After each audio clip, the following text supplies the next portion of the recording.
Lukas pasal 11 ayat 1. Pada suatu kali Yesus sedang berdoa di salah satu tempat. Ketika ia berhenti berdoa, berkatalah seorang dari murid-muridnya kepadanya, "Tuhan, ajarlah kami berdoa, sama seperti yang diajarkan Yohanes kepada murid-muridnya." Lukas pasal 11 ayat 2. Jawab Yesus kepada mereka, "Apabila kamu berdoa, katakanlah, Bapa, dikuduskanlah namamu, datanglah kerajaanmu." Lukas pasal 11 ayat 3. Berikanlah kami setiap hari makanan kami yang secukupnya. Lukas pasal 11 ayat 4. Dan ampunilah kami akan dosa kami, sebab kami pun mengampuni setiap orang yang bersalah kepada kami, dan janganlah membawa kami ke dalam pencobaan. Lukas pasal 11 ayat 5. Lalu katanya kepada mereka, "Jika seorang di antara kamu pada tengah malam pergi ke rumah seorang sahabatnya dan berkata kepadanya, 'Saudara, pinjamkanlah kepadaku 3 roti.' Lukas pasal 11 ayat 6. Sebab seorang sahabatku yang sedang berada dalam perjalanan singgah ke rumahku dan aku tidak mempunyai apa-apa untuk dihidangkan kepadanya." Lukas pasal 11 ayat 7. Masakan ia yang di dalam rumah itu akan menjawab, "Jangan mengganggu aku, pintu sudah tertutup dan aku serta anak-anakku sudah tidur, aku tidak dapat bangun dan memberikannya kepada saudara." Lukas pasal 11 ayat 8. Aku berkata kepadamu, sekalipun ia tidak mau bangun dan memberikannya kepadanya karena orang itu adalah sahabatnya, namun karena sikapnya yang tidak malu itu, ia akan bangun juga dan memberikan kepadanya apa yang diperlukannya. Lukas pasal 11 ayat 9. Oleh karena itu aku berkata kepadamu, mintalah, maka akan diberikan kepadamu, carilah, maka kamu akan mendapat, ketoklah, maka pintu akan dibukakan bagimu. Lukas pasal 11 ayat 10.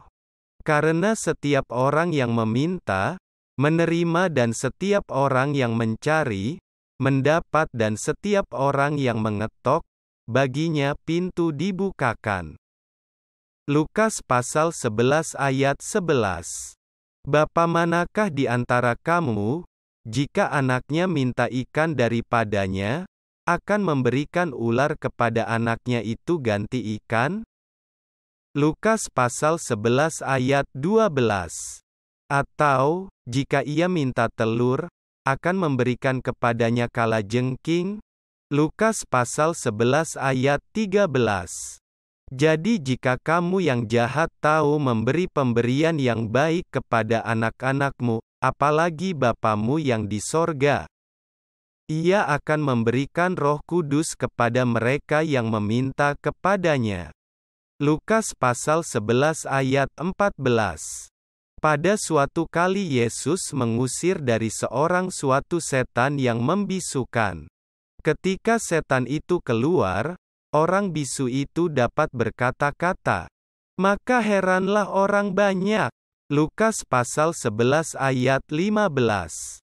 Tetapi ada di antara mereka yang berkata, ia mengusir setan dengan kuasa Bilzebul, penghulu setan. Lukas pasal 11 ayat 16. Ada pula yang meminta suatu tanda dari sorga kepadanya, untuk mencobai dia. Lukas pasal 11 ayat 17.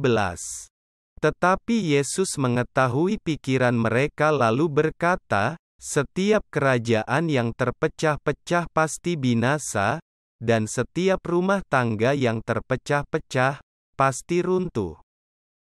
Lukas pasal 11 ayat 18.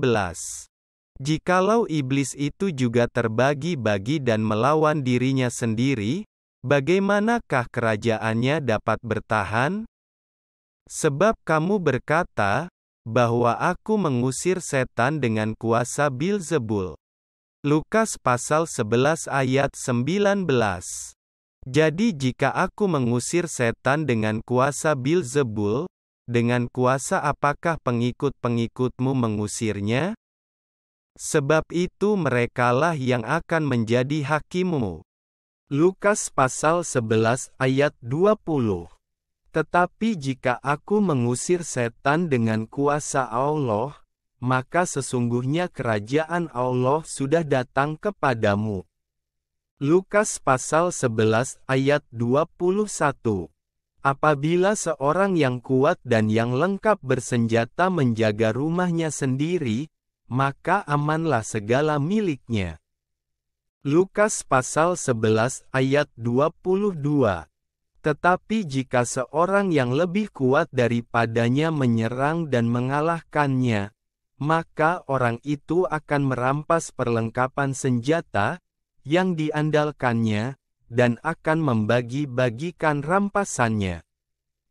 Lukas pasal 11 ayat 23. Siapa tidak bersama aku, ia melawan aku, dan siapa tidak mengumpulkan bersama aku, ia mencerai-beraikan. Lukas pasal 11 ayat 24. Apabila roh jahat keluar dari manusia, ia pun mengembara ke tempat-tempat yang tandus mencari perhentian, dan karena ia tidak mendapatnya, ia berkata, "Aku akan kembali ke rumah yang telah kutinggalkan itu." Lukas pasal 11 ayat 25. Maka pergilah ia dan mendapati rumah itu bersih tersapu dan rapi teratur. Lukas pasal 11 ayat 26. Lalu ia keluar dan mengajak 7 roh lain yang lebih jahat daripadanya, dan mereka masuk dan berdiam di situ. Maka akhirnya keadaan orang itu lebih buruk daripada keadaannya semula. Lukas pasal 11 ayat 27. Ketika Yesus masih berbicara, berserulah seorang perempuan dari antara orang banyak dan berkata kepadanya, "Berbahagialah ibu yang telah mengandung engkau dan susu yang telah menyusui engkau." Lukas pasal 11 ayat 28. Tetapi ia berkata, "Yang berbahagia ialah mereka yang mendengarkan firman Allah dan yang memeliharanya."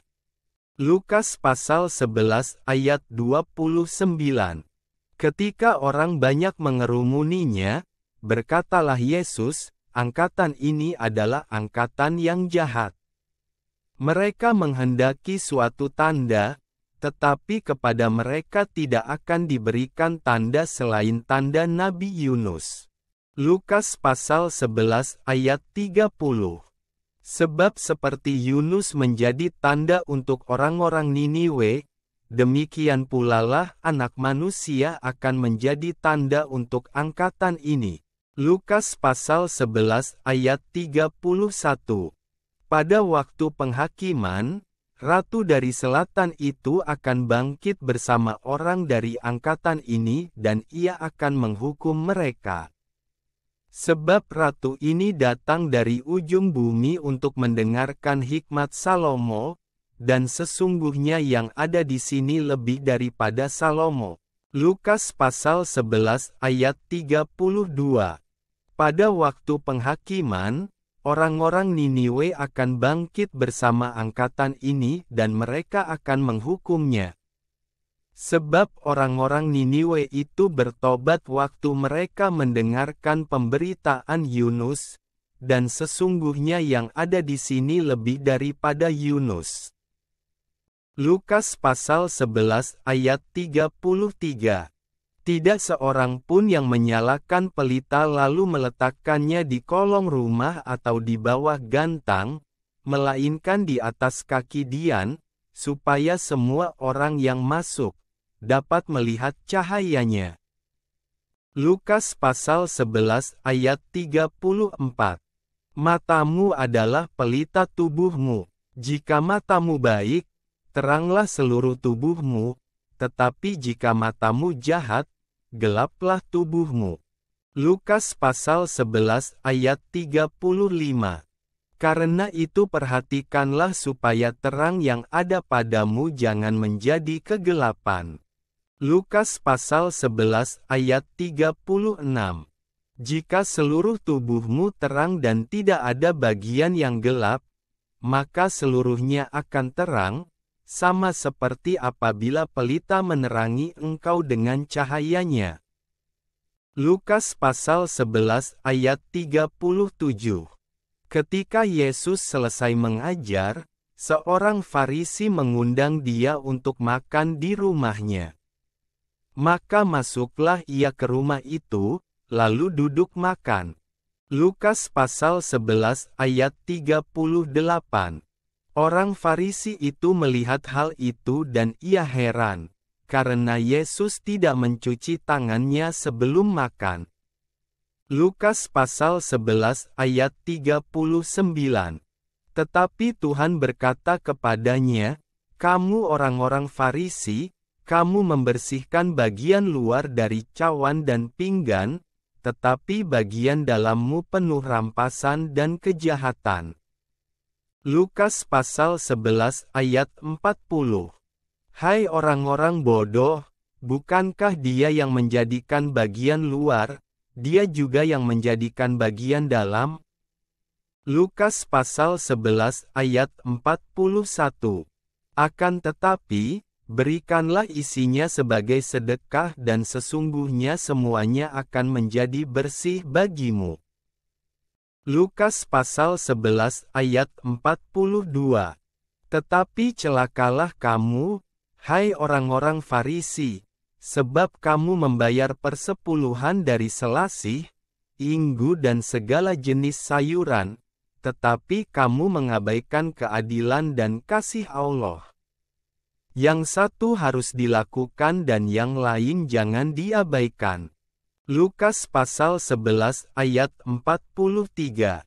Celakalah kamu, hai orang-orang Farisi, sebab kamu suka duduk di tempat terdepan di rumah ibadat dan suka menerima penghormatan di pasar.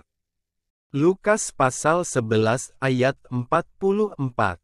Celakalah kamu, sebab kamu sama seperti kubur yang tidak memakai tanda, orang-orang yang berjalan di atasnya tidak mengetahuinya.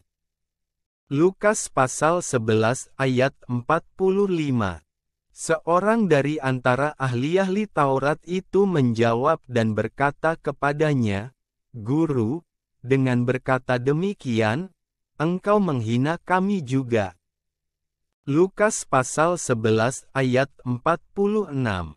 Tetapi ia menjawab, "Celakalah kamu juga, hai ahli-ahli Taurat, sebab kamu meletakkan beban-beban yang tak terpikul pada orang. Tetapi kamu sendiri tidak menyentuh beban itu dengan satu jari pun." Lukas pasal 11 ayat 47. Celakalah kamu, sebab kamu membangun makam nabi-nabi, tetapi nenek moyangmu telah membunuh mereka. Lukas pasal 11 ayat 48. Dengan demikian kamu mengaku bahwa kamu membenarkan perbuatan-perbuatan nenek moyangmu, sebab mereka telah membunuh nabi-nabi itu dan kamu membangun makamnya. Lukas pasal 11 ayat 49. Sebab itu hikmat Allah berkata, "Aku akan mengutus kepada mereka nabi-nabi dan rasul-rasul dan separuh dari antara nabi-nabi dan rasul-rasul itu akan mereka bunuh dan mereka aniaya." Lukas pasal 11 ayat 50, supaya dari angkatan ini dituntut darah semua nabi yang telah tertumpah sejak dunia dijadikan. Lukas pasal 11 ayat 51, mulai dari darah Habel sampai kepada darah Zaharia yang telah dibunuh di antara mezbah dan rumah Allah. Bahkan, aku berkata kepadamu, semuanya itu akan dituntut dari angkatan ini. Lukas pasal 11 ayat 52. Celakalah kamu, hai ahli-ahli Taurat, sebab kamu telah mengambil kunci pengetahuan, kamu sendiri tidak masuk ke dalam dan orang yang berusaha untuk masuk ke dalam kamu halang-halangi. Lukas pasal 11 ayat 53. Dan setelah Yesus berangkat dari tempat itu, ahli-ahli Taurat dan orang-orang Farisi terus-menerus mengintai dan membanjirinya dengan rupa-rupa soal. Lukas pasal 11 ayat 54. Untuk itu mereka berusaha memancingnya, supaya mereka dapat menangkapnya berdasarkan sesuatu yang diucapkannya.